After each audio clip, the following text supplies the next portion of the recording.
from this time and forever, as long as the moon keeps star. You stand before me, the apple of my eye. You will not be moved. You will not be moved. You will not be moved. You will not be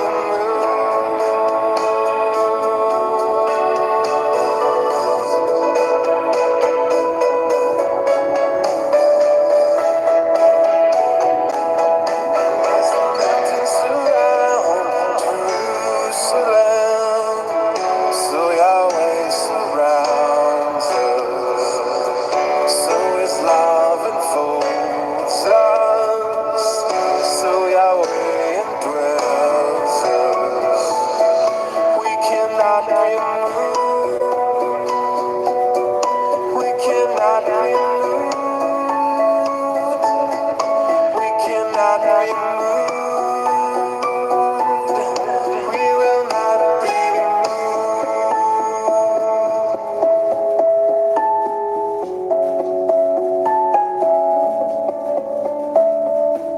Praise to Yahweh, who lives forever.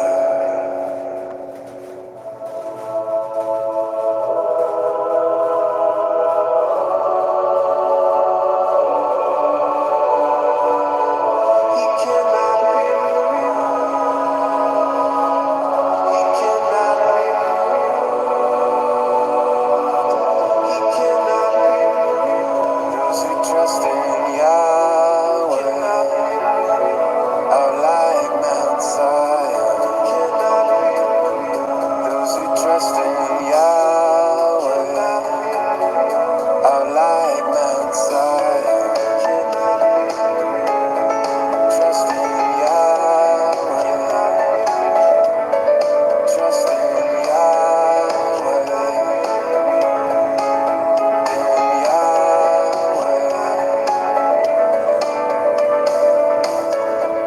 Trust in Yahweh. In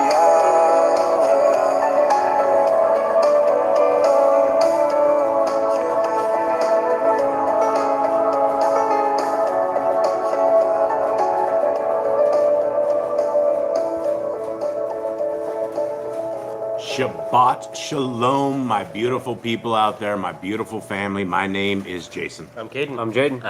I'm Eli.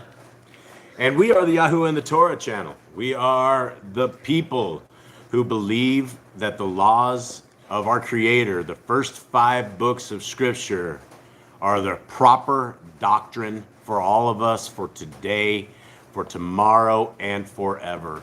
We are the people in the family who love the laws of our Creator. We are the people who have gone against all of this mainstream satanic religion that is out there. And I've just gone full blown into the understanding that if somebody is in a religion, and this is going to be contrary to what they think, it's satanic. Anytime that you go against anything that our Creator has said to do, it is satanic. And so we are the people that don't want to go down the satanic path. We are the people who want to find a group of people who are serving our Creator, who love our Creator. And this is the group that we have found right here. And it is amazing to be able to sit with you guys. It is amazing to be able to speak with you guys and to spend this appointed time that we have. Now, the rest of the world, they're out busily shopping. Right now, everybody's watching college football. Everybody's watching all sorts of stuff on TV. Everybody's doing a little bit of something, but they are not doing the something that our Creator has asked us to do. Now, when you look at our entire existence, when you look at us as human beings and you look at the life that you have, I would have to say that all of us would say that's a gift. And because we have been given a gift, we have to look at who gave us this gift. Who presented us with a body that functions and eyes to see and ears to hear and the ability to do all this? Well, it's the same person, the same designer who has asked us to keep these set of instructions that are found in the first 5 books of Scriptures. It's the same individual that has given us a covenant path. He has given us a promise that if we are willing to bend our knee in obedience and understanding to the ways of our Creator, He is willing to be our Elohim. In fact, He's even willing to provide us with a Melchizedek priest, a priest who is going to be our leader in the kingdom to come. And it is because of the greatness and because of our loyalty back to our Creator that we're always out here shouting out the greatness and the amazing Torah walk. And for those who are not in Torah, this is your very first time that you've ever listened into this. If you don't know what the Torah is just the first 5 books of scriptures. And all I'm talking about in everything is that we get rid of religion and we read only the scriptures.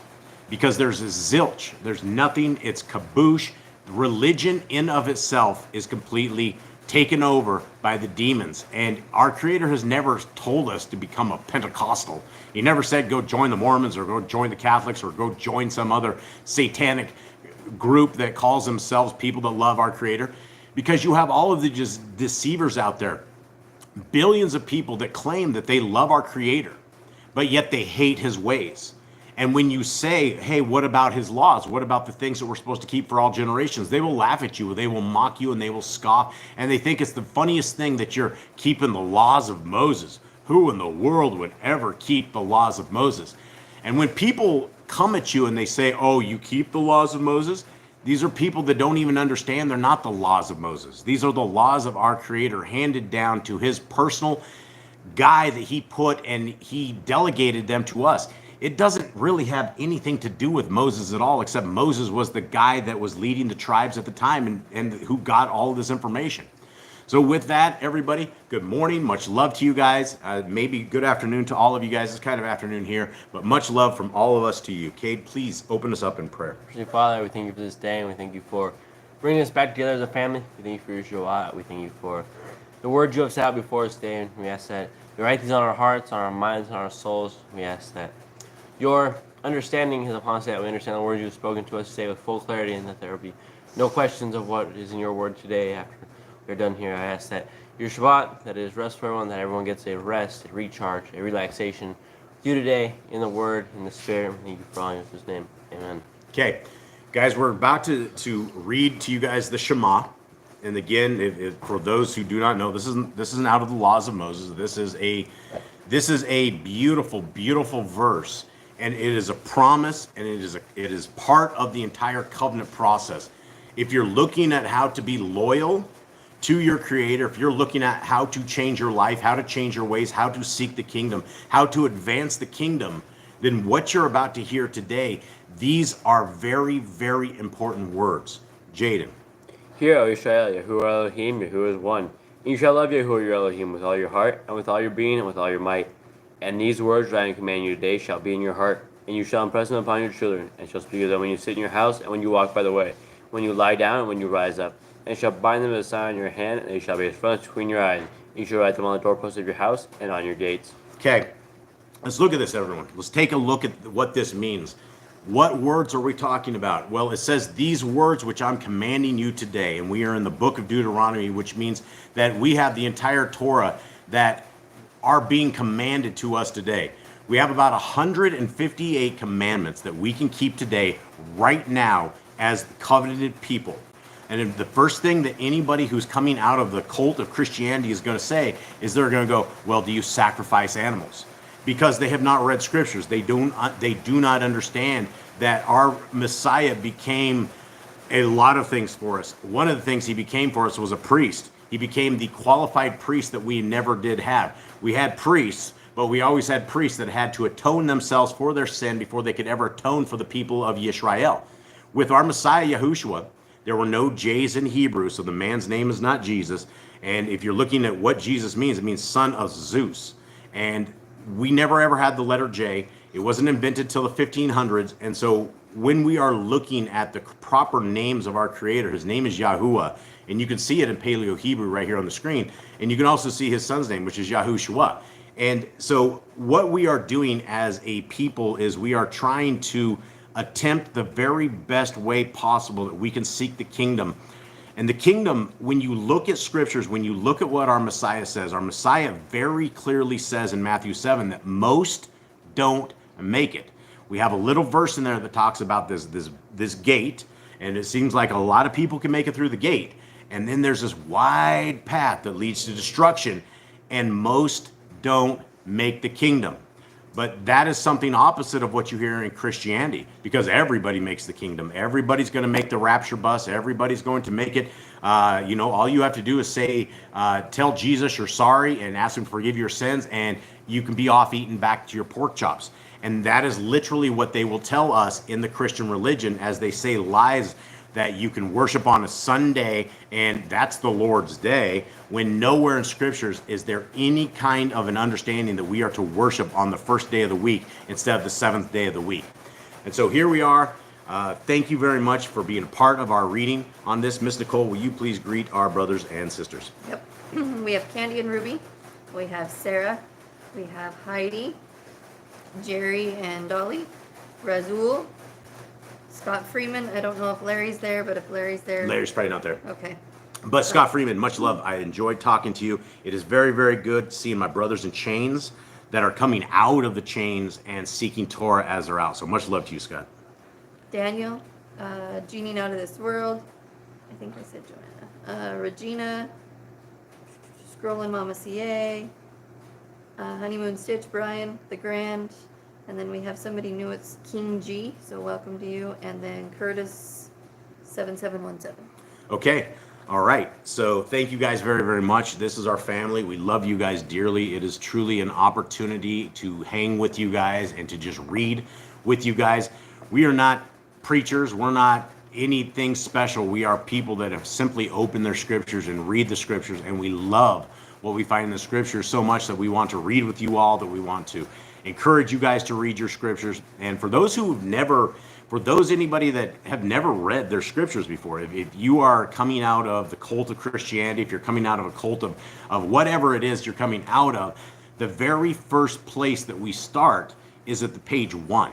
And I tell everybody this, I encourage them, if you have not read the Torah, Genesis, Exodus, Deuteronomy, at least 5 times slowly as a love letter and instructional guide from our Creator, that's the place to do it. Before you move into Joshua, Judges, and Ruth, and all the rest of them, especially before you move into Paul, you absolutely need a structural, foundational, cement with rebar foundation that is never going to crack, it's never going to crumble, and it's not going to lead you astray. Because when you look at the world through the eyes of the Torah, everything changes. The things that we will do and the things that we would have done as old people, that old man, we're not able to do that anymore. And when we know the Torah, when we voluntarily break the Torah, it breaks us. It is supposed to crush us. It is supposed to be something that is something that we are. It's in all of our lives. It's supposed to be in everything. So let us get into this right here. Let us start reading the laws, statutes, and commandments of our Creator right now. Eli, go grab your cough drop over there on the floor, please, and get that over there.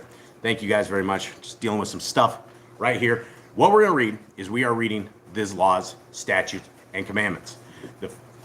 We're going to read them slowly, gentlemen, and we're going to read them precisely. If anybody has any kind of questions, if anybody has any kind of comments, if a command doesn't make sense to you, then absolutely let us know in the comments, and we are happy to stop, and we'll read the commandments. We'll read with you guys, and let us begin. Commandment number 1 is be fruitful. Number 2, multiply. Replenish the earth. Subdue it, have dominion over the fish, fowl, and every living creature. The herb bearing and every tree is for food. The man and woman should build their own families. Master sin. Every clean living thing that lives shall be food for you. Do not eat the blood. Walk before me and be perfect. Guard Yahweh's covenant, laws, statutes, and commandments. Every male shall be circumcised 8 days old. Teach your children the commands and guard the way of Yahuwah. Remember Yahuwah's name for all generations. Keep the Passover, Pesach. Keep the feast of unleavened bread, festival of matzah. There's one Torah for the stranger and one Torah for the Hebrew. What this means right here is it doesn't matter where you guys are coming from. It doesn't matter what religion that you guys are coming from. It's time to ditch everything that you thought you knew and align yourself to the only way forward, which is the Torah. And when you are coming out of it, a lot of us, we end up with all these other strange laws and strange things that we don't know. It doesn't make any sense to us. But when you read the Torah, and like I've said, when you read it 5 times slowly as a love letter from our Creator to you, your eyes will be open unlike any other time in history that you've ever had. You're going to be strengthened. Sanctify all firstborn to Yahuwah. There are no mighty ones before Yahuwah. You shall not make graven images. Do not bring Yahuwah's name. Do not Keep the Shabbat, the Sabbath day. honor your parents. Do not kill. Do not break wedlock. Do not steal. Do not make false accusations against your neighbor. Do not covet anything of your neighbors. Do not make an altar for a rock that you will touch. Do not go up to the altar by the steps. If a man steals cattle, he shall restore it 5 times. Yahuwah's laws for criminals. Do not lie with beasts. No sacrifices to other Elohim. Do not oppress a stranger, fatherless or widow. Do not charge your brother interest. If you borrow your neighbor's rent, return it to him before sunset. Do not curse the ruler of your people. Do not eat what is torn of any beast. No false report. Do not follow a multitude of evil. Do not judge unrighteously against the poor. Bring back your enemy's cattle if you find it going astray. Help the animals of your enemy. Stay away from rumors and gossipers. Take no bribes. Do not oppress a stranger, love the stranger. Give your land Go ahead. Finish that. give your land rest in the 7th year. All right, we have a question. Daughter of Abraham and Jacob, does not breaking wedlock apply to concubines? Does not breaking wedlock apply to concubines? That's an interesting question. I mean, the thing is, we don't have any kind of instructions as far as this entire thing. I would say, well, I don't know. Here's the thing: is what we have to understand is, back in the day, things were a little bit different. Here's what could happen back in the day. Say you were just a little tiny clan. You only had your wife and you had 2 kids, right? And all of a sudden over the hill came a whole bunch of marauders and they just completely wiped your entire family out. There's nothing. There's no hope. They've taken whatever off captive. There's just no hope. Back in the days, the biggest thing that they were trying to do was build families quickly. And that is what was happening. I would say yes. Having a concubine is absolutely breaking wedlock. I would not recommend anybody to have a concubine or anything of that sort. And every time that we ended up with things of this nature, there were problems. We have a lot of historical issues. Solomon, the greatest warlock of all times, the guy that completely owned Israel, people attribute him to being really, really smart. This guy had stables of concubines. He literally had more concubines and horses and all of this stuff. It was something of an unholy convocation. What we are trying to do in the eyes and the heart, mind, and soul of our Creator is that we are trying to be Kodesh. We're trying to be holy. And back in the day, I could see a point of a concubine, possibly, just for raising and bringing up families in a fast decree. Anymore, you're absolutely going to be committing adultery if you say, okay, this woman is a concubine. Because who's qualifying this woman as a concubine, right? So, I know there's a lot of these Torah groups that are into polygamy, and I know the concubine's not exactly polygamy, but it's not exactly Kodesh. Man and woman are supposed to be a team. They're supposed to be united in Yah. They were supposed to be literally, once the fleshes are together, once you are bonded as a team, you're not supposed to break that. And when you start bringing extracurricular women or extracurricular anything, because, what are you going to tell your wife? You say, hey, baby, I'm going to get me a concubine this weekend or something of the sort. That isn't going to go over well. I don't see any part for it. You're not going to have the marauders come and raid your house and take you away into captivity right now.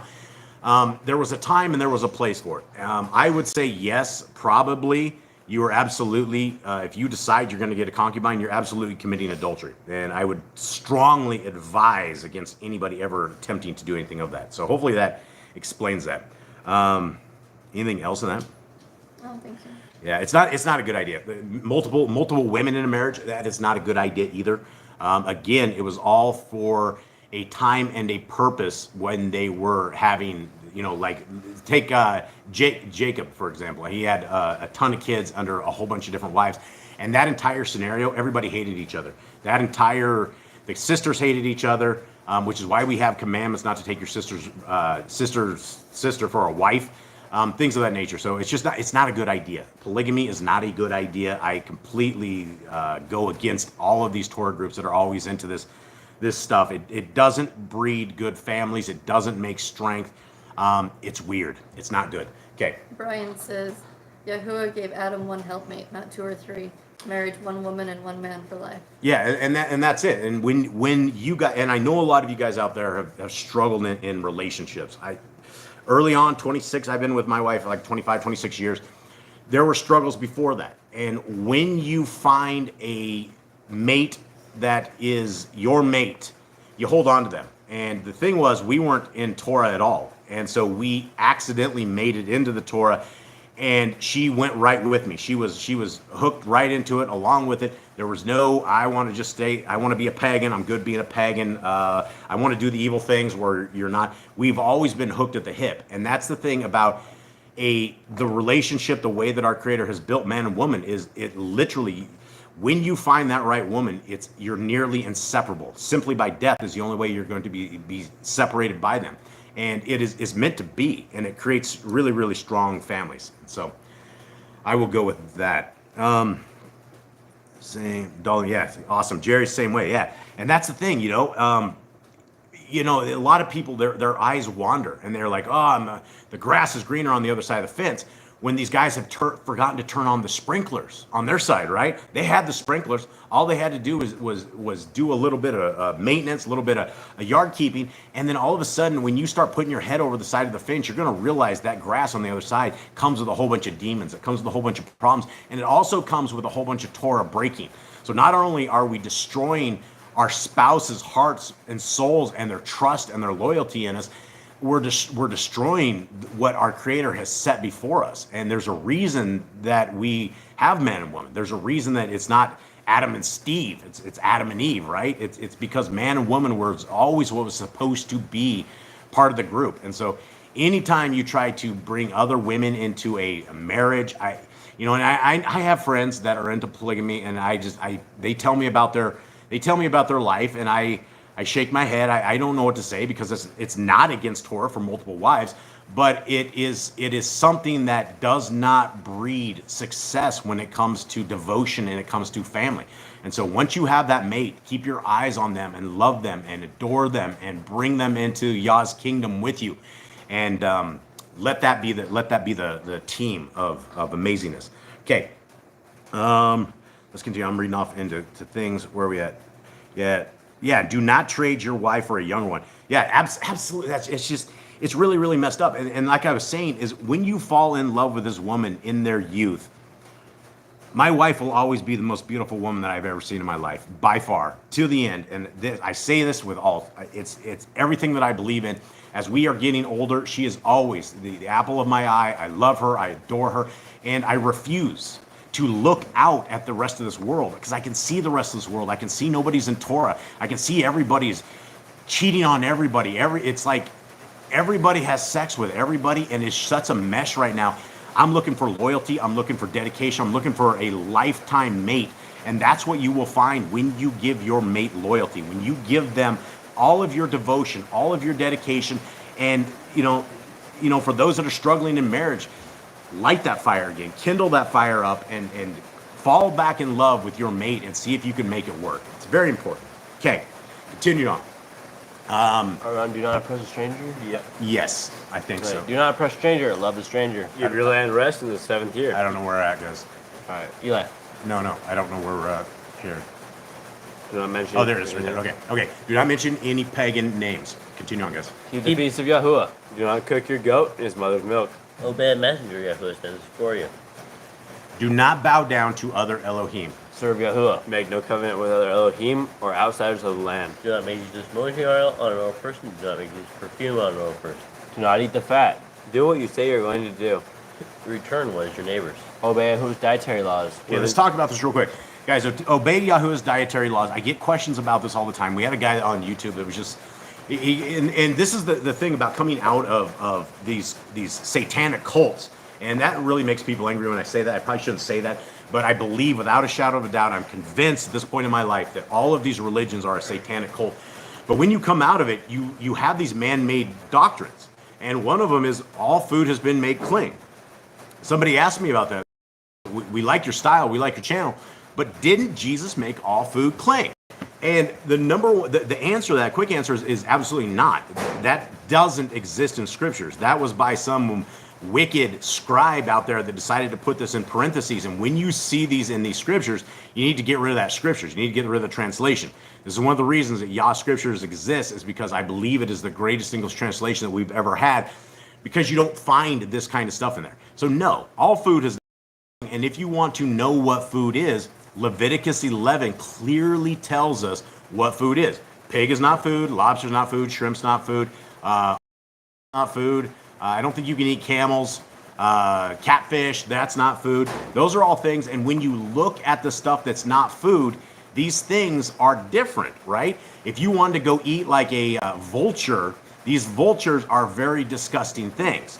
And you know, we had a couple of chickens that died this week or the week before. I don't remember. It was this week, I think.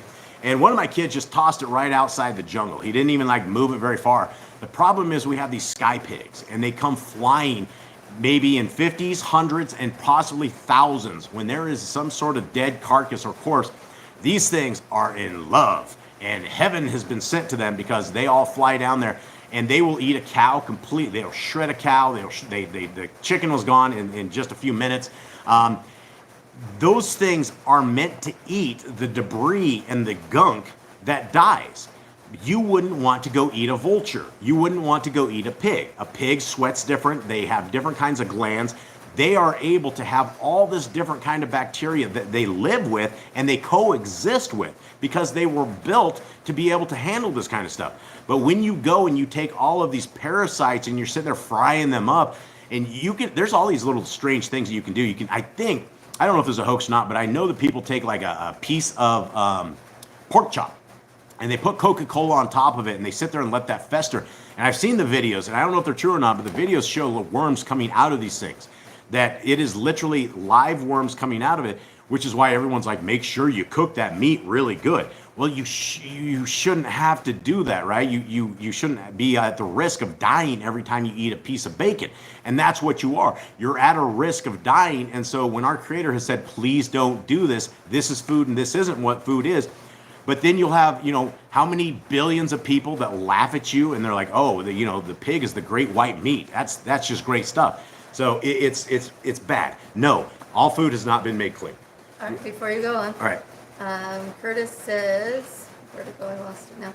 Can you elaborate a little on do not eat the fat? And King G says, is the fat spoken of only the fat around the kidneys and the liver, or is it referring to all fat of the animal? So I think, and again, this is probably up for debate, but this is how I read it, that it is all fat. Like if you are taking a chunk of steak and there is fat on it, you need to get rid of the fat. And there are strange people in this world. I will say my mother is one of those strange people. May Yahuwah work in her life, and may she find the Torah at some point. But she will cut the fat off the meat, put it in a big pile, so there's a huge chunk of fat, and then she eats it at the end as like a dessert smorgasbord where she's sucking the life out of that disgusting stuff. And I've told her, I said, Mom, it says in the Bible, don't eat the fat. So that's another one of these things that we end up with when they make hamburger. Unless it's extremely lean, they're tossing mass amounts of fat in there. They're sticking all sorts of stuff in there. If any of you guys have ever seen hamburger being made, there's all sorts of stuff. There's all sorts of white tendons and all sorts of stuff in there. So I believe that we are not supposed to eat any of the fat. And the reason why is that the fat is part of the offer. Well, number one, it's unhealthy. That's the reason why. Number two is when we are learning about the sacrifices that our Creator has, He's always talking about the fat. That all goes to the altar. That all gets burnt. That's that smell that He really likes.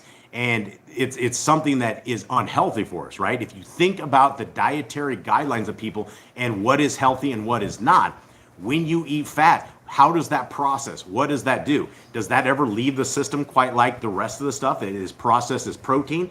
And so there's probably a tremendous amount of health degradation from those who eat the fat. And so any chance you have of not eating fat, that you have of cutting your hamburger out to where it's much leaner and you pay the little extra so you get lean hamburger, that's the way to go. So it's 100% about dietary and keeping us alive is what I believe this command is for. All right, what do we have a second one? That was it. That was it. Okay, awesome. Yeah, and guys, keep the questions coming. I love chatting with you guys. The more stuff you guys put in here, the longer we roll. And so let's roll on. Women's time of separation, right? There's a set of rules and regulations for when the women are cycling that they are not to be bugged. They're not to be messed with. They need rest, right? It's the cycle of our Creator, and He has set apart his women, His beautiful women, that when they are cycling, they're kind of meant to be left alone. And if we at Boss Clan were proper, I'd actually have a little room for my wife that she would go into, and could be set away and have her nice little time during cycle time. But we don't live in that world, and we didn't actually know Torah when we were doing this. But yeah, take care of your women during cycles and help them out. Continue on. Obey Yahuwah's hygiene laws. Keep the Day of Atonement, Yom HaKippurim. Do not uncover the nakedness of your family. Do not take your woman's sister for a wife. Do not lie with a woman in her uncleanness. You shall not sacrifice children to Moloch. Do not be a sodomite. Be holy. Be Kodesh. Do not reap the corners of your field, or you shall not glean your vineyard. Do not deal falsely or defraud your neighbor. Do not lie or be a liar. Pay your workers for the day's wage. They are due. Do not harm the disabled. Do not endanger your neighbor. I like to talk about do not harm the disabled because this is the common sense that the people coming out of the cult of the satanic cults, they go. They're like, the laws are on the cross. And you have something like this that says do not harm the disabled, and you'll have to look at them and you have to start protecting all the people in the senior center, right? Because these guys have no rules. And I've often said a lot of times that when you're doing business, and if you have a business partner who is in, say, Christianity, they are the most dangerous people of all. And hear me out before you guys start throwing rocks at me.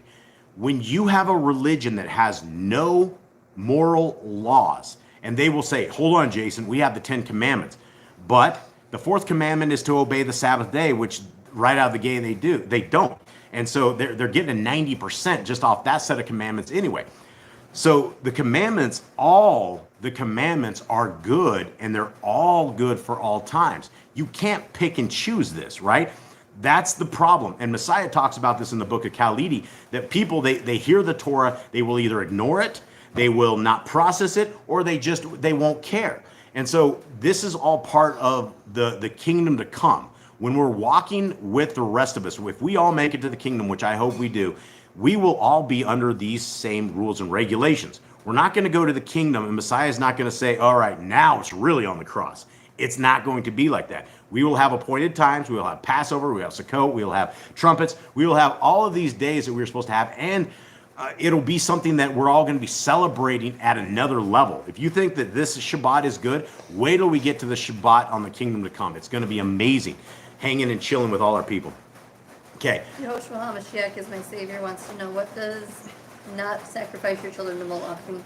All right, so back in the day, if you guys, Moloch, another name of Moloch is Baal. And I mean, see, the thing is, back in the days when Nimrod was running the Tower of Babel, when our Creator came down with the 70 angels and they changed all of those languages off to 70 different languages, the guy Nimrod turned into about 70 different names. So you have Osiris, you have Baal, you have Moloch, you have all of these other names for him. And one of the things that the Satanists always do is they will always be killing off their kids, and they're basically sacrificing to Moloch. So ever since the beginning of time, they have been doing this. And this is why it's always been a big thing. And the children of Israel, in the days of Joshua did not get rid of the right people. He made a covenant with them. And what happened because of that is the people that were offering sacrifices to Moloch, the people that were, killing off their kids. And one of the people don't understand, Easter means Ishtar. Basically, during the Easter celebration, what they would do back in the days is they would take a child up to the altar and they would kill it. And then they would dip some sort of stuff into it, and that was their fertility rites. All of this has always been about killing off the kids. And the problem is that not only do we kill our kids to Moloch now, but we have revolutionized it and we have made it very, very fast because we have operating tables that the women get up in their stirrups and they kill the kids. They consistently kill the kids from 5 in the morning to 10 or 11 at night. They are sacrificing the children to Moloch. Same thing. It may not be them sitting around doing their pagan dances and doing all this stuff, but the way that we have commercialized killing off the kids in the way of abortions is we're really ramped up into it.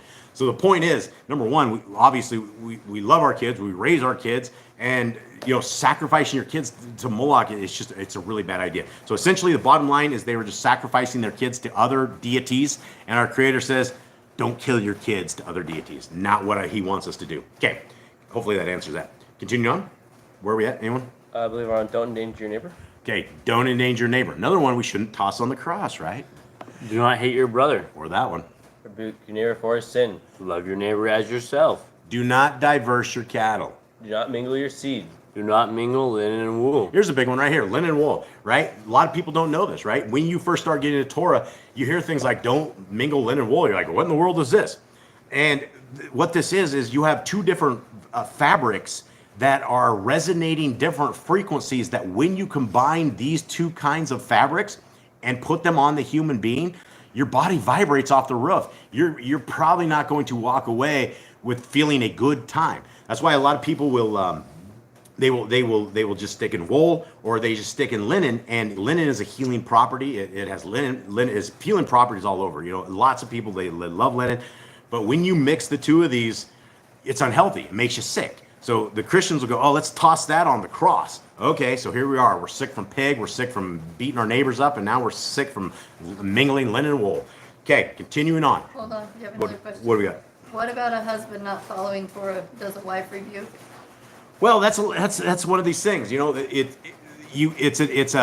It's one of these questions that you have to have. There's got to be a lot more details into this.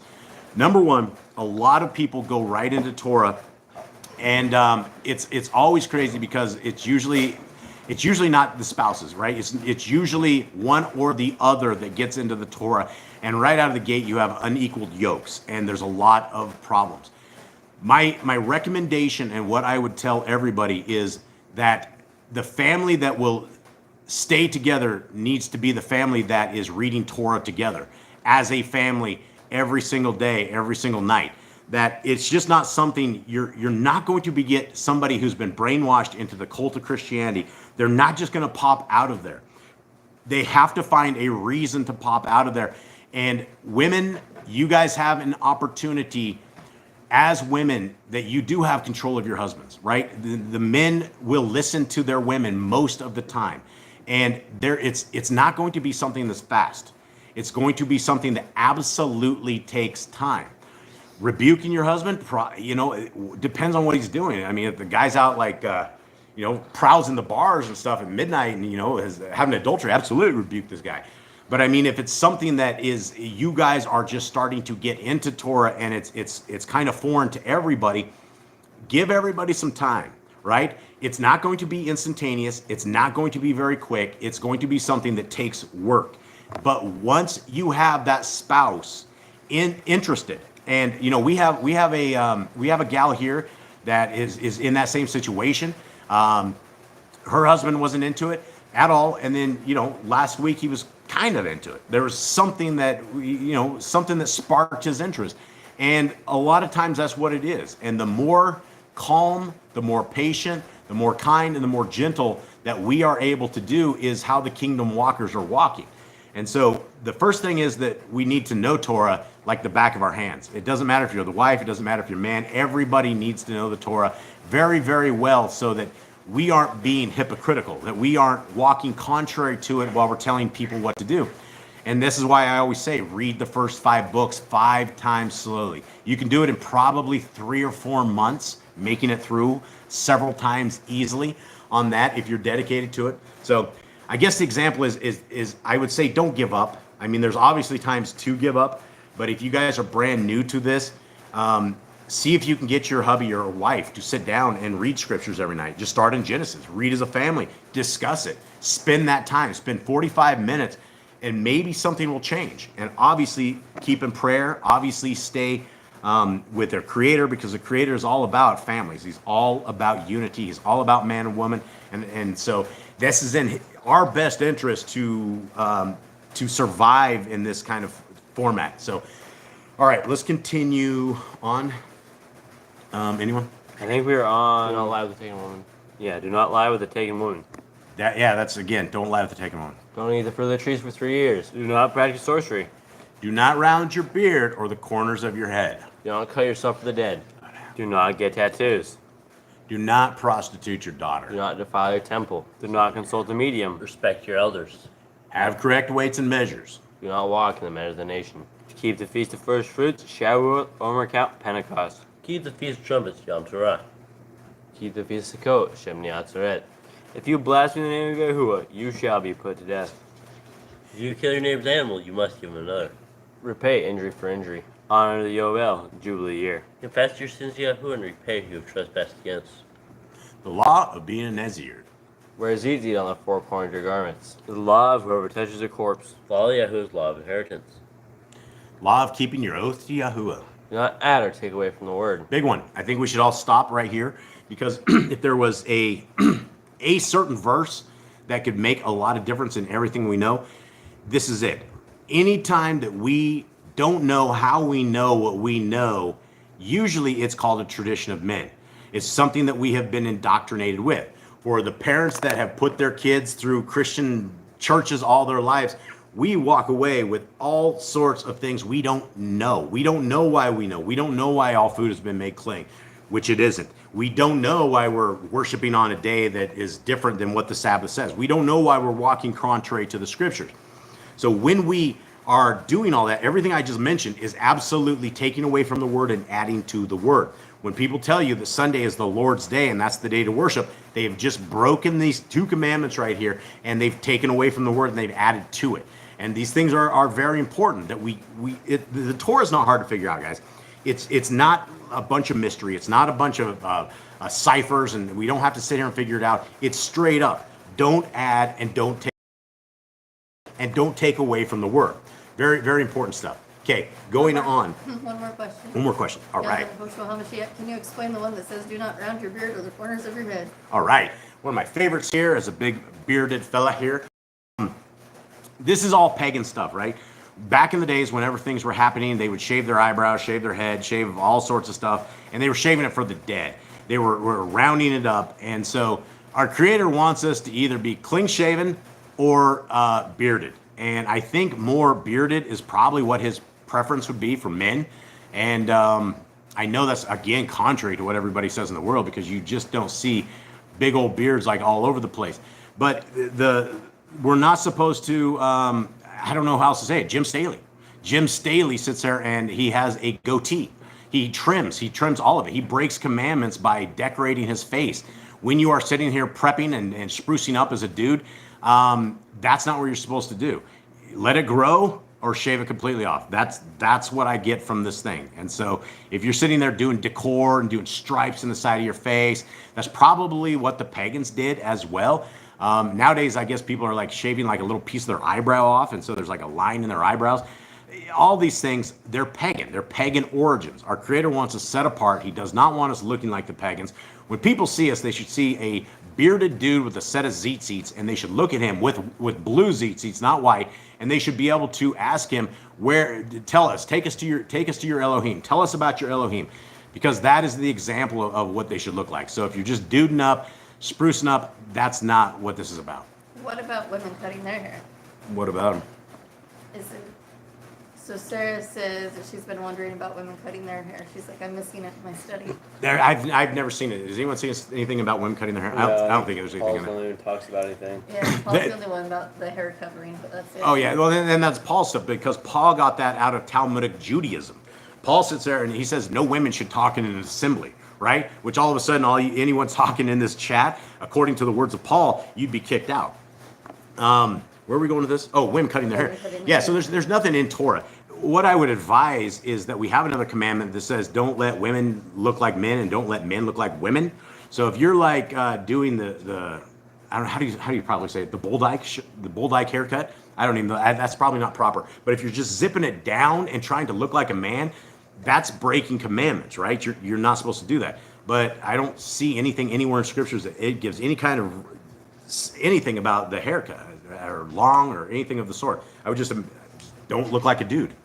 Joanna wants to know if shaving legs and underarms pagan. Uh-oh. Wow, I've done entire videos on this, and I got a lot of heat. There's a lot of heat that ended up on this. Now, let me tell you, let me preface this first. It was over 100 years ago, before Gillette ever started doing what they did, that all the women had hairy legs and pits. And I will tell you without a shadow of a doubt, that is a beautiful look on any woman. And I don't find anywhere in scriptures that we should be shaving our legs or shaving our pits, doing anything. Hair is an amazing thing.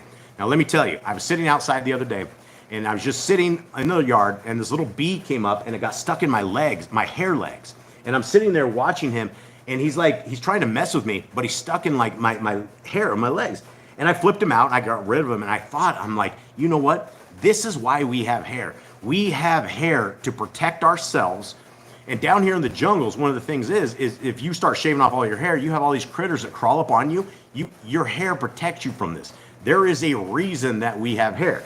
Now, there's a lot of medical problems that come along with people that are shaving their legs. People get infections all the time. There's all sorts of things that happen. You will actually find stories where ladies have lost their entire legs because they got some kind of staph infection from shaving, and it jacked them up. So if you are shaving your legs and your pits, then you're under a tradition of man. I'm not saying there's anything wrong with it in Torah. I'm not saying anything because I know a lot of dudes are like, I want my women soft and this. I think women are very beautiful with hair completely on. And it's one of these things, right? So just be careful. Don't do like the pagans do. And again, the only reason that people even shave their legs is because a marketing firm went out there and showed everybody, oh, this is sleek and sexy when you're all smooth, when in fact you're altering your current state of your body. So I'll leave it at that. But I've definitely done videos. If you look on this channel and do probably shaved legs or something of the sort, I went off on that a couple of years ago about the whole thing. So continuing on. Guard your soul. Learn to fear Yahuwah. You shall love Yahuwah with all your heart. Find the laws upon your hand and the front between your eyes.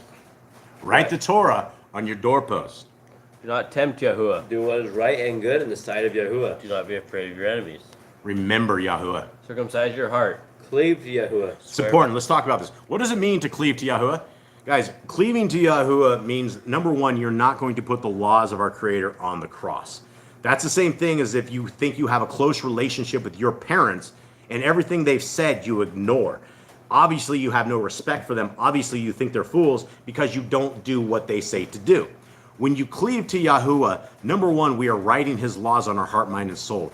When we read the Torah, we understand very clearly the nature of our Creator, how he wants us to operate, how he wants us to worship, how he wants us to treat everybody, and how he wants us to get close to him.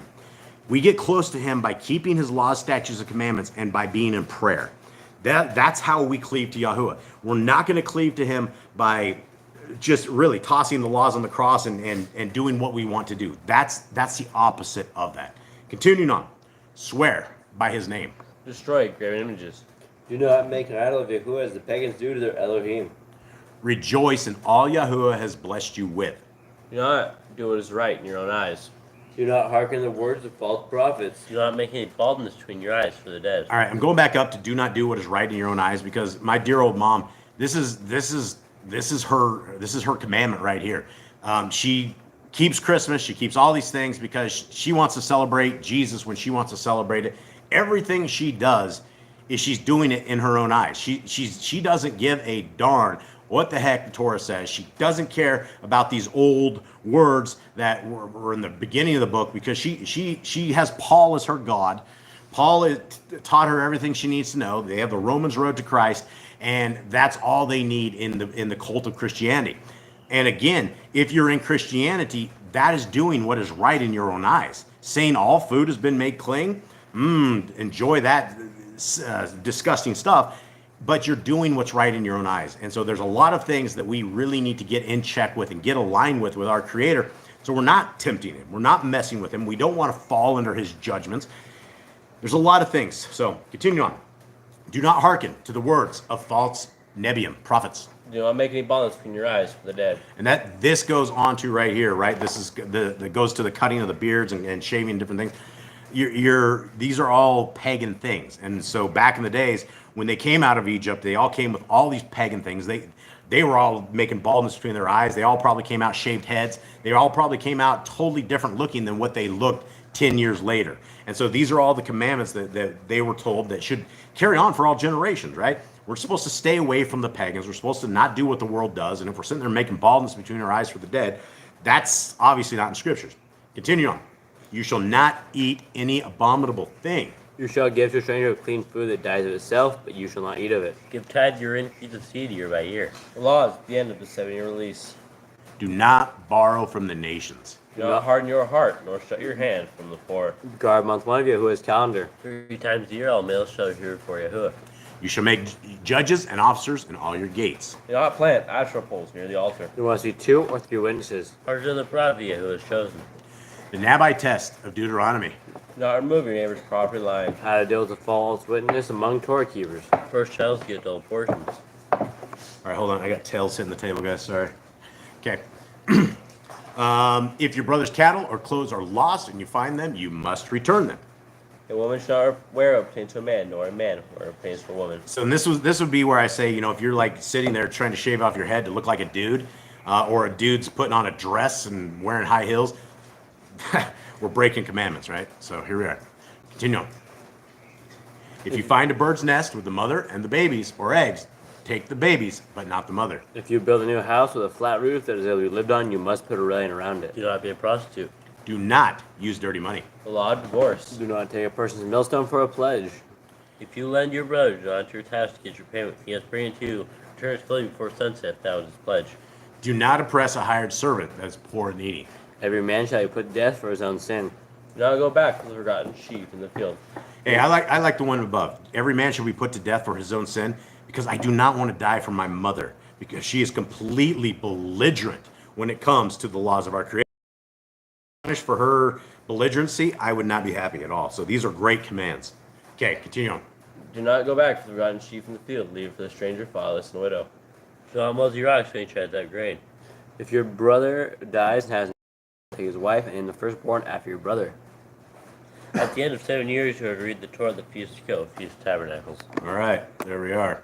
So, guys, these are the greatest things that we have been given besides life. Actually, I would say they are better than life, because life without the Torah is a road to death. And so as we are attempting to find the road to life, we have to get rid of all these things that cause us death. Okay, so here we are. So we have somebody in here, and I'm not sure what he's trying to say. Mitchell says, so where's the Messiah? Because the law is good and a light for our feet, but it's all for the coming Messiah. And it's not what goes in a man that defiles, but what comes out and overflows. Oh, he's doing the programming. So when you are in a cult of programming of Christianity, then you come and you say things like this. But when you are, you understand that, what is a couple things he said?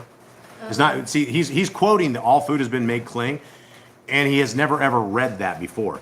Brother, read that entire chapter. Don't read what this lying fiend inside of a pulpit has told you, because they're liars. They're filthy liars, and they're taking your 10% and they're lying to you as they send your soul to hell. The Messiah is very, very clear. The entire chapter is about washing your hands. The entire thing, from the very beginning, the Pharisees and Sadducees were trying to trick our Messiah and ask him, why don't your disciples wash their hands when they eat? So the entire thing goes down to why you don't need to wash your hands before you eat. You probably should, but you don't have to. It's not going to kill you, because it's not what goes in a man that defiles them.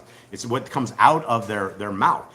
So if you take this one chapter and you corrupt yourself because of this, this is where everybody really needs to slow read this stuff. Slow read.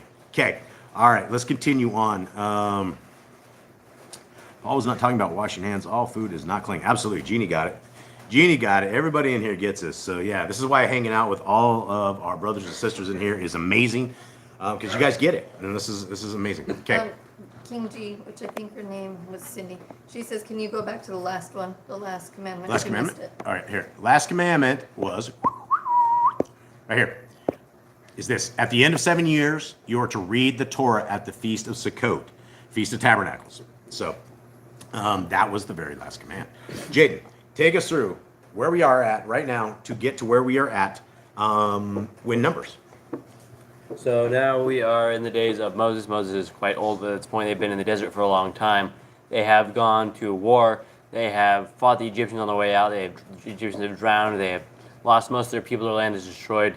The Israelites made it out. They made it to Mount Sinai. Moses was getting what we know as the Ten Commandments, the 10 words. The people went astray and started building a idol, a god. They started worshiping right after they heard not to do that. And then Moses had to go back down. He threw the commands to the ground out of anger, broke the stones that Yahuwah had given him, killed a whole bunch of people, went back up, found new stones, cut them, and Yahuwah gave him more commands. And then we went into Leviticus and we learned what the priests should do for us, how they should sacrifice, what their jobs are, and if you are a priest, what you would do, and also some more commands on what we can eat, what we cannot eat.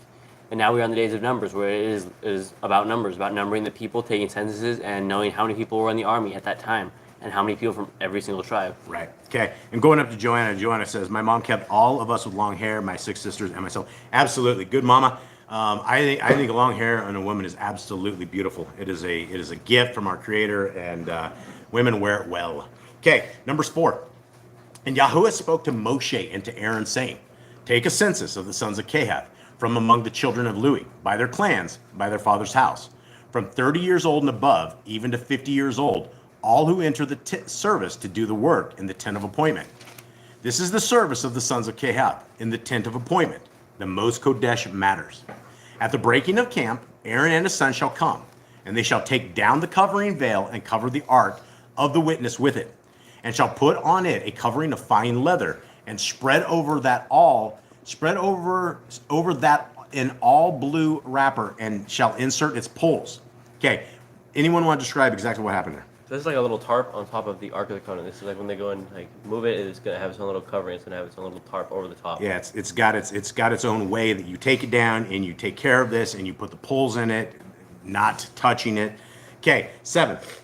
And on the table of showbread they shall spread a blue wrapper, and shall put on it the dishes and the ladles and the bowls and the jars for pouring and the showbread on it.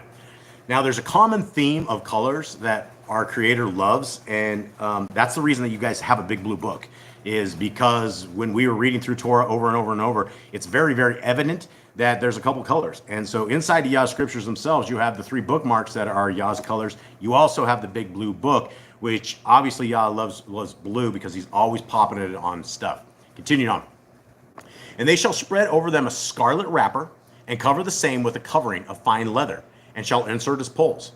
And shall take a blue wrapper and cover the lampstand of the light with its lamps and its snuffers and its trays and all its oil vessels by which they serve it. And they shall put it with all its utensils in a covering of fine leather, and put it on a bar. And over the golden altar they shall spread a blue wrapper and cover it with a covering of fine leather, and shall insert its poles. And shall take all the utensils of service with which they serve in a Kodesh place, and shall put them in a blue wrapper, cover them with a covering of fine leather, and put them on a bar. And shall remove the ashes from the altar, and spread a purple wrapper over it. And shall put on it all its utensils by which they serve there, the fire holders, the forks, and the shovels, and the basins, and the utensils of the altar, and shall spread on it a covering of fine leather, and insert its poles. So essentially what you're doing here is the same thing you would do as if you were breaking down your camp, right? Anytime you guys go camping, you guys are getting ready to leave, you start breaking stuff down, right? You just don't like take the tent and throw the tent down and grab all the stuff and just drag it into your trunk. You take the stuff inside and you put it away, you put it nice and neat. And this is the ways that our Creator wanted his stuff preserved and how he wanted them to move this around. And it's very, he's covered in fine leather, right? So if there's something that gets hit or something that gets messed up, it's never ever going to hit the stuff on the inside. So all of this stuff is protected as it is being moved. 15. And when Aaron and his sons have finished covering the Kodesh objects and all the furnishings of the Kodesh place at the breaking of camp, then the sons of Kehath shall come to lift them, but let them not touch that which is Kodesh, lest they die. These are the burdens of the sons of Kehath in the tent of appointment. Now, this is interesting that he says this is the burden of the sons of Kehath, but this is absolutely a burden, because every single day when you kiss your wife goodbye and you go to work, you could be dead. There are, we have had, who's that guy that David was moving the altar? Who's that guy that touched the, Obed-Edom. was it, no. Uzziah. Uzziah, that's what. Remember when Uzziah, David was moving the altar and the oxen stumbled, the wagon went crazy, and he was trying to push the ark back up on this, and it killed him. And so accidents happening, you literally could be killed by doing this. These are so kodesh items in our Creator's sight that they're not to be touched by the regular man. 16. And the oversight of Eleazar, son of Aaron, the Kohanan, is the oil for the light, and the sweet incense, and the daily grain offering, and the anointing oil, and the oversight of all the Mishkan, and all that is in it, with the Kodesh place and its furnishings. Okay, so now we have the son of Aaron, and he is the he's basically the oversight. This guy's the big manager, right? You have all of these other guys doing stuff, and then you have the boss who's like watching out for all of this stuff, making sure it is done just right. 17. And Yahuwah spoke to Moshe and to Aaron, saying, do not cut off the tribe of the clans of the Kehalites from among the Luites, but do this to them, that they shall live and not die when they approach the most Kodesh objects. Aaron and his son shall go in and appoint each of them to his service and his burden. They are not, however, to go in to watch while the Kodesh objects are being covered, lest they die. So there's a lot of rules and regulations in this to stay alive, which is why the Levites had a very, very hard job to do. The rest of the tribes, the other 11 tribes, they didn't wake up in the morning with a job that could potentially kill them. Of course, I'm sure they could have a wagon fall, oxen run over them, something of the sort. But here in this, if you're even looking at these things while they're being wrapped up, you're going to die. So it's a Kodesh place that our Creator had, that he wanted these guys to take very, very good care of it. 21. And Yahuwah spoke to Moshe, saying, take a census also of the sons of Gershon, by their father's house, by their clans. Register them from 30 years old and above, even to 50 years old, all who enter to perform the service, to do the service in the tent of appointment. Okay, so right out of the gate, we cut off everybody who's under 30 years old, right? 30 years old and above, even to 50. So we have a span of the people that are able to do this particular task. Basically 20 years is that span, right? So under 30, you might have been a little negligent. Over 50, you might just be a little too old. You might knock stuff over. You don't know. But that's the age that our Creator wants for those who are dealing with this particular stuff. 24. This is the service of the clans of the Gershonites in serving and in bearing burdens. And they shall bear the curtains of the Mishkan and the tent of appointment with its covering, the covering of fine leather that is on it, the covering for the door of the tent of appointment, and the screens of the courtyard, and the covering of the door of the gate of the courtyard, which is around the Mishkan and altar, and their cords, all the equipment for their service, and all that is made for them. So shall they serve.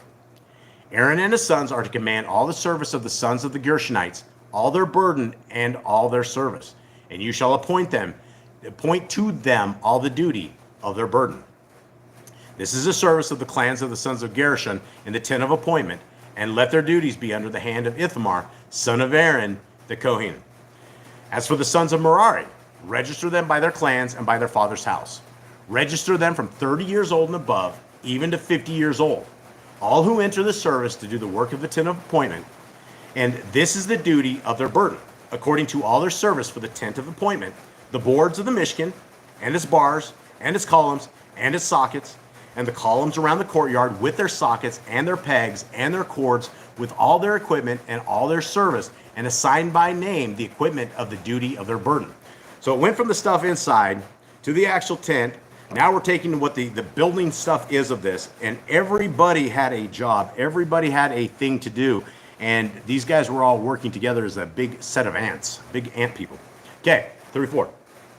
So Moshe and Aaron and the leaders of the congregation registered the sons of Kehathites by their clans and by their father's house, from 30 years old and above, even to 50 years old, all who entered the service for the work of the tent of appointment. And their registered ones by clans were 2,750. These were the registered ones of the clans of the Kehathites, all those serving in the tent of appointment, whom Moshe and Aaron registered according to the command of Yahuwah by the hand of Moshe. And those registered ones of the sons of Gershon by their clans and by their father's house, from 30 years old and above, even to 50 years old, all who entered the service for the work in the tent of appointment, the registered ones by their clans, by their father's house, were 2,630. Okay, so now we got about, what, 4,000 people that we have here? Anyone with me? Yeah. These were the registered ones of the clans of the sons of Gershon, of all who serve in the tent of appointment, whom Moshe and Aaron registered according to the command of Yahuwah. And those of the clans of the sons of Merari, who were registered by their clans, by their father's house, from 30 years old and above, even to 50 years old, all who entered the service for the work in the tent of appointment, the registered ones by their clans were 3,200. So About 8,000. 8,000 so far that are simply there to build and rebuild and to keep the temple up and rolling. These were registered ones of the clans of the sons of Merari, whom Moshe and Aaron registered according to the command of Yahuwah by the hand of Moshe. All the registered ones of the Lewites, whom Moshe and Aaron and the leaders of Yisrael registered by their clans and by their fathers' houses, from 30 years old and above, even to 50 years old, all who came to do the work of service and the work of bearing burdens in the tent of appointment, their registered ones were 8,580. According to the command of Yahuwah, they were registered by the hand of Moshe, each according to his service and according to his burden. Thus, they were registered by him as Yahuwah commanded Moshe. Okay, so this is it. We are getting more and more details on exactly what's going on, how the tent of appointment, how the temple goes up, how the temple goes down, who's in charge of it. And it's always, our Creator always has great things. When he builds things, his armies, he knows how to build armies and 50s. He knows how to do amazing things. And, you know, as you see him working with the people of Israel and how he was wanting them to act and how he's wanting them to operate, this is the same for all of us. All of us have this exact same set of guidelines that we have. We don't have temples. We don't have priests. We're not where they were back in the day.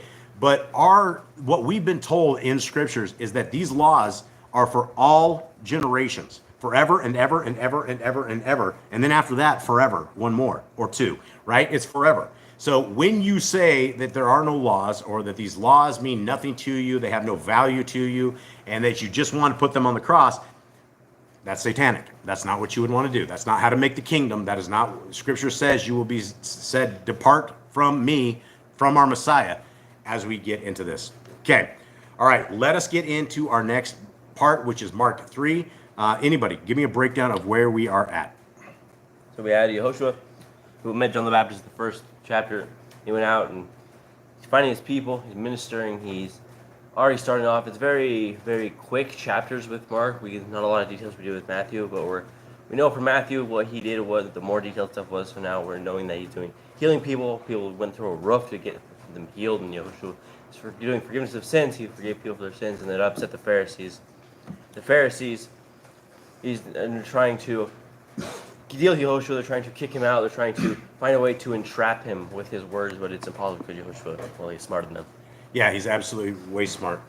Okay, all right. So here is a great book. I think, hold on, Miss Nicole's hooking me up with a little bit of water. I'm just about to die. All right, thank you. All right, let's roll. Mark 3. And he went into the congregation. This is Messiah, Yahushua. He is him. Went into the congregation again, and a man who had a withered hand was there. And they were closely watching him, whether he would heal him on the Shabbat, so as to accuse him. And he said to the man who had the withered hand, get up to the middle. So here's this is amazing. I would love to be a fly on the wall. I would love to be sitting somewhere here, right? Messiah knows that all these guys are sitting here waiting for him to do something, to accuse him. So does he go outside and sneak this guy off in the alley? What does he do? He says to this guy, get up in the middle. And he said to them, is it right to do good on the Shabbat or to do evil, to save life or to kill? But they remained silent. And having looked around at them with displeasure, being grieved at the hardness of their hearts, he said to the man, stretch out your hand. And he stretched it out, and his hand was restored as healthy as the other. Now, we have this same story. We have a couple of these stories in the book of the Khalidi, which is the last book in Yah Scriptures. And I don't know if it's the same dude with the same withered hand, but in guys, will you please take care of the dogs? But in another account of this in the book Khalidi, the guy with the withered hand, like they were describing, he was all jacked up. Like it wasn't just a withered hand; half of his body was completely like all withered up. And the second the Messiah did this, this guy completely stretched his out, and he was fully restored. So I don't know if there's a couple of the guys out there with that, but there's definitely this was a huge incident in these books because people are talking about it. Even in other pieces of the Apocrypha that we haven't published yet, Pontius Pilate, I think, talks about this. In fact, I think it was Caesar that actually punished Pilate because Pilate had heard this story about the withered hand, and Caesar goes, "Look, you had a god among us, and you like killed him. What are you doing?" And so there's a lot more to the entire story after that, and we're hoping to get that into the next Apocrypha that we're going to be popping out in a paperback edition. But continuing on, what do you got? Daughter of Abraham wants to know, what is the book of Khalidi? The book of Khalidi it's in Yah Scriptures. It should be like Matthew, Mark, Luke, Khalidi, John. It is a if you've never seen it and you don't have a Yah Scriptures, you can go to yahscriptures.com, go to downloads. Miss Nicole will pop this in there, and if you either have an option for like the Google app that we're reading right here, or you have a PDF, or you also have an eSword. But an eSword doesn't have it because eSword is a Christian group of people, and they only allow their main books and not much of the Apocrypha. But the book of Khalidi is it's when our Messiah was walking among the people. And it's more stories. There's a ton of stuff in it. Lots and lots of parables. Lots and lots of the same parables using different stories. It is really, really incredible book. So if you haven't read it, it is an amazing, incredible read. We've been reading it here. I've been reading it with a lot of you guys for last 4 or 5 months when I read during the day. So continuing on. And the Pharisees went out and immediately plotted with the Herodians against him, how to destroy him. But Yahushua withdrew with his Talmudim to the sea, and a great crowd from Galilee followed him, and from Yehuda, even from Jerusalem, and from Edom, and from beyond the Yarden, and those around Zor and Zidon. A large crowd came to him when they heard how much he was doing. And he spoke to his Talmudim, the disciples, that a small boat should be kept ready for him because of the crowd, lest they should press upon him. And I've talked about this a lot, but you're dealing with a real life celebrity. Not these satanic ones that are on these fake TVs and all this, these bloodsuckers, but you're talking about a real celebrity Messiah. He couldn't even stand around. He had to gear up a boat that in case these guys would like push him off into the water, because everybody wants to get near him. He has the voice of truth. He is the Word made flesh. He is the Torah walking around telling us what the Torah was all supposed to be about. This was the greatest times of our entire existence and lives when Messiah was there and he was walking upon them. And so it's hard. He couldn't stick around there. He had to like jump in boats and float off so that he didn't get pushed up in the water. Okay, 10. For he healed many, so that as many as had afflictions fell upon him to touch him. And the unclean spirits, whenever they saw him, fell down before him and cried out, saying, "You are the Son of Elohim." Okay, let's stop with that and let's talk about this, because we have demons that have figured it out more than the Christians. The Christians still believe in the Trinity. The Christians believe that the Father got killed on the stake. When the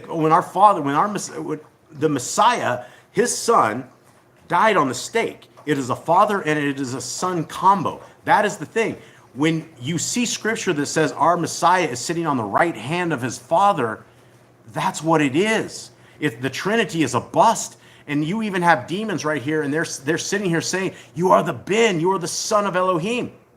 And so there's a couple things we can take from this verse. One is there's unclean spirits all around us.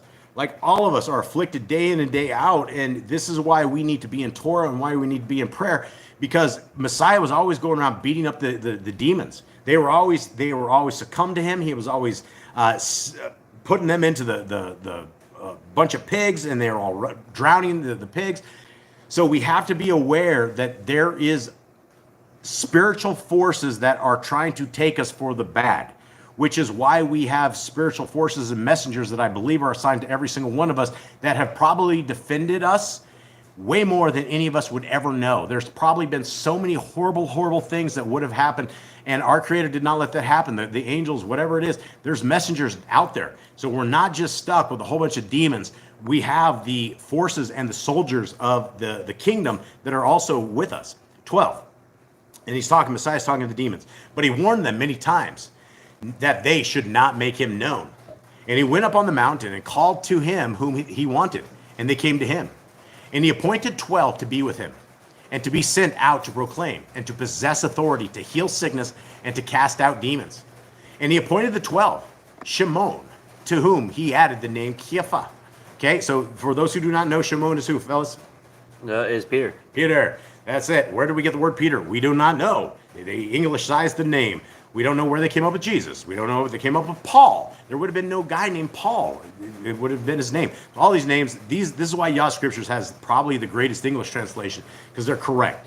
And so he added the name Kepha, and Yaakov of Zabdi, and Yochanan, the brother of Yaakov, to whom he added the name Beni Reges, that is, sons of thunder, and Andri, and Philippos, and Bartholomew, and Matthiyahu, and Toma, and Jacob of Caliph, and Tadai, and Shimon, Shimon the Canaanite, and Yahuda from Kerioth, who also delivered him up. And they went into a house. So there we have the 12 members of this particular gang. And they went into the house, and again the crowd came together so that they were unable even to eat bread.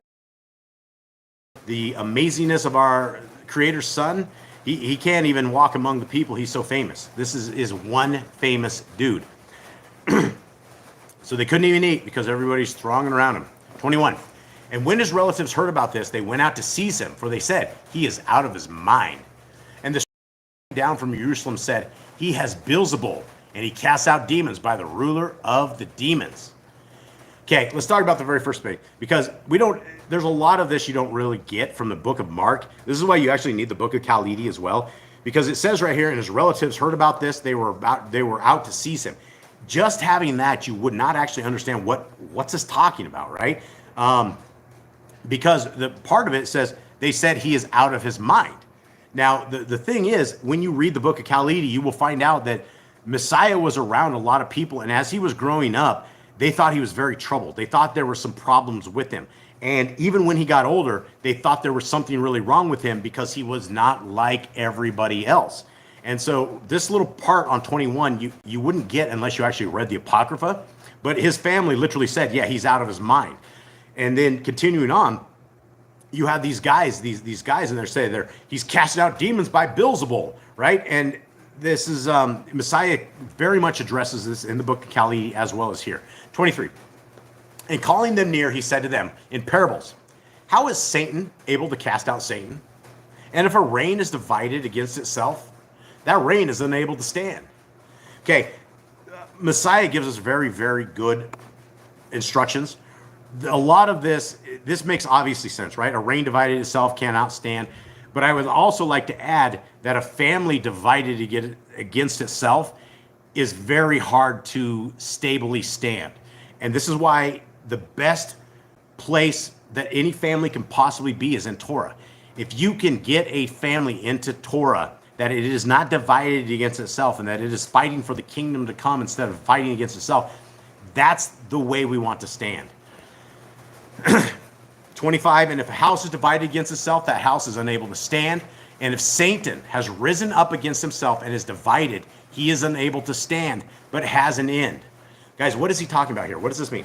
It says that basically if Satan cannot cast himself out, right? If Yahushua's going around casting out demons, and he's part of Satan's team, he's basically doing negative effects for Satan's reign. And if you have any army, and inside the army, everybody's fighting it up, everybody's duking it out, they're going to be easy to take.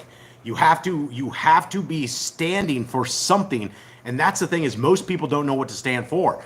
That's why when we find Torah, it is literally a breath of fresh air. It is that oxygen that hooks up into you that never ever leaves, and that's worth standing on. The righteousness and the kodeshness of the Torah and the ways that our Creator wants us to work. That's how we stand. That's how we stand on strong ground. 27. No one is able to enter a strong man's house and plunder his goods unless he first binds a strong man, and then he shall plunder his house. Truly, I say to you, all the sins shall be forgiven the sons of men and whatever blasphemies they speak. But he who blasphemies against the Ruach HaKodesh has no forgiveness forever, but is subject to everlasting judgment. Now, a lot of people don't understand. Let me finish that verse. 30. Because they said he has an unclean spirit. This is one of these things. A lot of people don't understand this, but the Ruach HaKodesh is literally is our creator. It's the hand of our creator, right? It's his essence. It's his being. It's his everything everywhere. And when you are blaspheming against the hand of our creator, there's Torah commands literally that you should die. That's how bad it is. Like if you were out there saying bad words using the name of our creator, back in the day, they would pick up rocks and kill you. That's the way it is. So when we are violating, and there's no other commandment, there's no other thing in scriptures anywhere that is a complete death sentence. This is the one that is the death sentence, is basically mocking and basically saying that the power of the hand of the creator is useless, right? Putting it into blasphemy, things of that nature. So we have to be very, very careful here. So Messiah continues on. He's talking about that you're not going to be able to break into some dude's house and take all his goods unless you first tie the guy up, which is obvious, right? And then it goes on to talk a little bit about this. And this whole conversation came up because these guys said he had an unclean spirit. They said he was casting out devils by the devils. And he's very, very astute when he tells us that it's not going to happen. You can't cast out the devils using the devils. It doesn't work. And so he blasted these guys off again and again and again. 31. And his brothers and his mother came, and standing outside, they sent to him, calling him. And a crowd was sitting all around him. And they said to him, see, your mother and your brothers are outside seeking you. Very important part right here, guys. But he answered them, saying, who is my mother or my brothers? And looking about on those sitting around him, he said, see, my mother and my brothers. For whoever does the desire of Elohim is my brother and my sister and my mother. Okay, so brothers and mothers are sitting outside, right? They are not in this crowd right there. They're said, hey, they're outside seeking you. And he looks at them and goes, who is my mother and my brothers? And he pointed to those right there. He says, see, and he points to the people there. What qualifies these people? Because they were doing the desire of Elohim. Now, what is the desire of Elohim, everyone? That is to obey his commands. That is what he wants us to do. He's asked us in the books of knowledge, Genesis, Exodus, Leviticus, Numbers, and Deuteronomy. That is the desire. Those 5 books are the desire of Elohim. That is how he wishes us to treat our neighbors, treat ourselves, treat business, retail, all of this stuff. That's what he wants us to do. So Messiah very clearly identifies his family, which is why I identify all of you guys as my family, because I know that you guys are my family. Those who are out there keeping the laws, statutes, and commandments, you guys are my brothers and sisters. You guys, we are your brothers and sisters. And, you know, a lot of times people will get into a lot of arguments with people. And the Christians, you just don't know how far to go with the Christians when they're attacking you. And people say, should we continue on talking to the Christians? And I will say to a point, because at a certain point, when they completely shut down Torah, they aren't our brother and sister. But we still need to be able to push them to Torah, because nobody's ever completely lost. Just like dear old mom, I believe she's completely lost, but I'm doing everything possible till she takes her last breath or I take mine to snap some sense into her. To snap some sense, but she's on her way to hell, and she's happy. She's a happy Christian, and she says, Gentiles will make it. And no place in scriptures do Gentiles make the kingdom. There's a house of Yisrael and a house of Judah, and you have to you have to figure out what tribe you want to be, but you're not going to even be qualified for the tribe unless you are obeying the laws, statutes, and commandments of our Creator. All right, guys, I guess that is it. Jade, will you please bless our brothers and sisters? He will rock you and grow you. He will make his face shine upon you and show favor to you. He will lift his face upon you and give you peace. Thus they shall put my name on the children of Israel, and I myself shall rock them. All right, hold on before we do this. I want to read some of these. Yeah, Joanna says the Ruach. It's the breath, the wind, the life, the existence of our Creator, our Father. Yeah, absolutely. And when you read the Apocrypha, things, I think Enoch talks about it.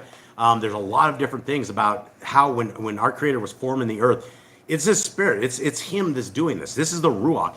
So we have a Creator that's somewhere in another realm, probably sitting right above us, under the firmament, above the firmament where we're at down here, and He's everywhere. And when He says, when Scriptures say that everything that we say and do, whether it's good or bad, is going to be written down, and we're going to have to go to judgment day on it, He means that. And so there's nothing we can do to get away from having the evil like this, except not doing it and not being a part of the evil, which is why we need to keep our hands, our heart, our mind, our soul, everything squeaky clean. So with that, guys, much love to you all. We are going to end this shortly. Oh, that you would rend the heavens and come down. Oh, that you would rend the heavens and come down. Oh, that you would rend the heavens and come down.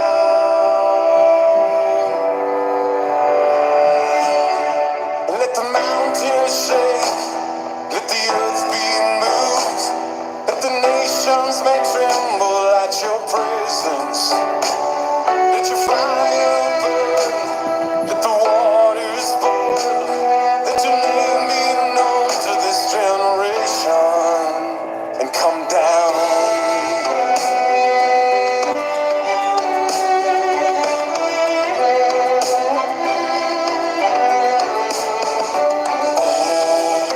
That you would rend the heavens and come down. Oh, that you would rend the heavens and come down. Will you restrain yourself any longer? Don't hide your face. Jerusalem is oppressed by the nations, the place of your throne, a desolation. Come down.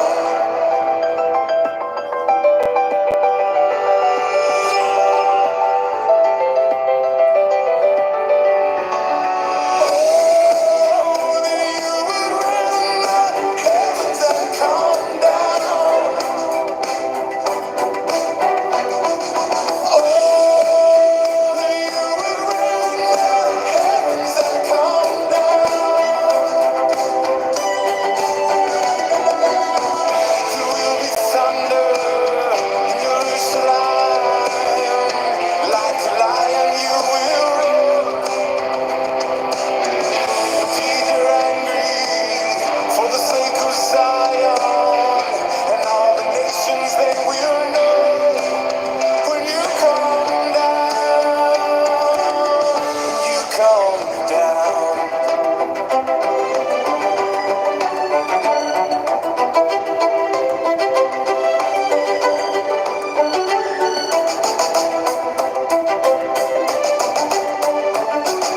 Oh, that you would rend the heavens and come down.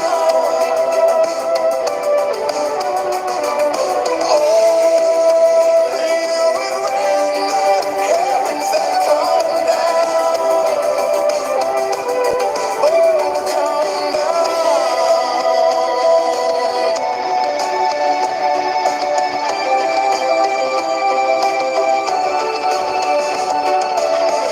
Indeed, we have sinned, and we need saving. All our righteousness is erased. No eye has seen, no ear has heard, but you prepare for those who wait. When you come